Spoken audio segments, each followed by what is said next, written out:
அனைத்து இந்திய அண்ணா திராவிட முன்னேற்ற கழகத்தினுடைய எங்களுடைய நீண்ட நாளே நண்பர், இன்று நண்பர் என்று நண்பர், கட்சியின் நண்பர். அதை விட அண்ணன் பொள்ளாச்சி ஜெயராமன் அவர்கள் அனைத்து இந்திய அண்ணா திராவிட முன்னேற்ற கழகத்தில் ஒரு பாதி பேருக்கு தெரியுமோ தெரியாதோ அண்ணனுடைய திருமணமே புரட்சித் தலைவருடைய தலைமையில் தான் நடந்தது.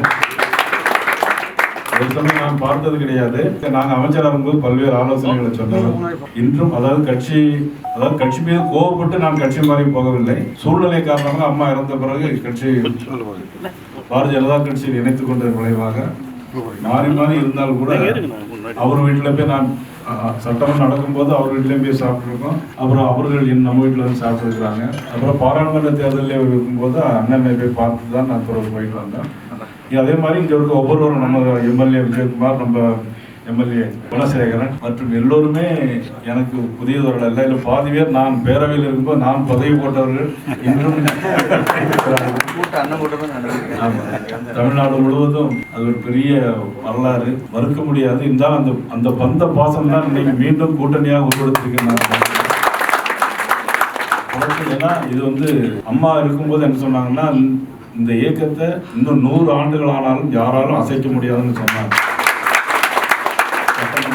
என்ன காரணம்னா, இந்த கட்சியை அதிமுக உருவாக்கியவர் ஒரு மாபெரும் தலைவர். இருந்தாலும் மறைந்தாலும் பெயர் சொல்ல வேண்டும், இவர் போல யாரென்று ஊர் சொல்ல வேண்டும் என்று வாழ்ந்து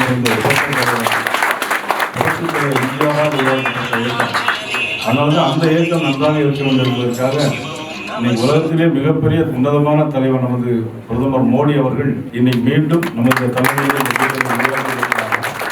அனைவரும் நாம் ஒன்றுபட்டு உழைக்கின்ற நேரத்தில் நிச்சயமாக இந்த திமுக ஆட்சியை நாம் அகற்ற முடியும். அனைவரும் பாடுபட வேண்டும் என்று கேட்டு, மூத்தவர்களாக இருந்தாலும் கூட என்னையும் பார்த்ததுக்கு நான் தான் அண்ணனவே வீட்டில் போய் பார்க்கணும் முறைக்கு. அவர்கள் பொறுப்பின் காரணமாக அவர்கள் நீங்கள் எல்லோரும் இன்னைக்கு திருப்பூரில் இங்கே எங்களை பெருமைப்படுத்தியதற்கு நன்றியை தெரிவித்துக் கொண்டு ஒன்றுபடுவோம். நன்றி, வணக்கம்.